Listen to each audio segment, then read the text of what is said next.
What up, though, warriors? I just want to remind you on today, if you change your mind, you change your life. If you change your mind, you change your world. If you change your mind, you change your circumstances and situations. This is day 3 of us being displaced because of this flood that took place in my apartment. But I promise you, I'm feeling better on today than I have the last 2 days. I woke up with a headache and I was like, no, this ain't gonna get me. I started praising God and literally my headache has subsided. My eye pain has subsided. And I went to sleep in a funk and I woke up like, girl, you beast. Remind yourself. I'm at my niece's house and I was feeling like a true Burton. So the first night I stayed, when we woke up the next morning, her car tire was flat. So I helped her with that situation. When I came in last night, I had brought a pizza. And her daughter was making pizza, and just so happened she put bacon on her pizza that was not thoroughly cooked, and it did not cook in the oven. So she had to trash her pizza, and she ate some of the pizza that my son had. This morning, she called me like, Cece, come open up the door. I locked myself out. After she left off from work, I had put on some chicken because I don't want the chicken to go bad. So I cooked the chicken, and I noticed like she only had a little bit of garlic left. I'm like, I don't want to use the little bit of garlic. Spirit said, you got garlic in your car, a whole new bottle. I went out to my car and got the whole new bottle of garlic, and I get to leave it here with my niece. I purchased the garlic like a month ago. I was supposed to take it back to Sam's Club because I went to one, purchased the garlic, went to another, and they had the garlic in a bigger container for a little less money. And I was like, I'd rather take the bigger container, less money, and get this garlic. So I never got around to returning this garlic. And even a couple of days ago, my baby was like, Mom, why is this garlic in the car still? I'm like, it'll go in when it's supposed to go in. Not even thinking it would go to somebody else who needed it. Somebody would probably be like, girl, that ain't nothing. That's garlic. Okay, that's just the tire getting flat. Okay, she got locked out the house. No, what I have learned to do is pay attention to the smaller things in life. It's the smallest things that make the biggest difference.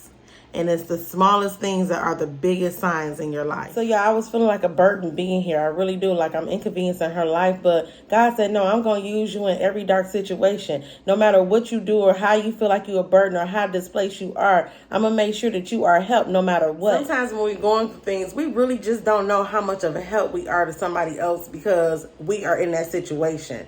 And I always discredit myself of being help to other people because I was so in a funk. I was so down. I was in trials and tribulations. But as I reflect back on my life, I have been helped even in my darkest times. I couldn't see it because I was so down. I was so in my darkness. But I promise y'all, we will be used even in our darkness. We will be used even in our trials and our tribulations. We will be used even when we don't feel like being used. We will be encouraging people even when we need encouragement ourselves. So what I'm saying is I had to be reminded, no matter what I go through, make sure I'm going through it with a positive attitude. So when I came out of that situation, what I realized, I could have went through it better. I played the encouraging music. I read the scriptures. I put on motivational speakers. I spoke life over myself. But my mindset was still dark.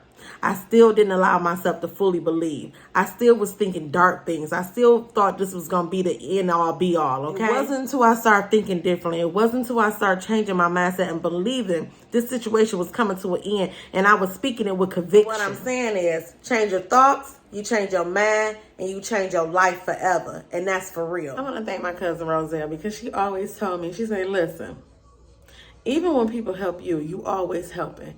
So don't ever feel like, you're not more than enough or you're less than or anything like that. She always reminded me of that.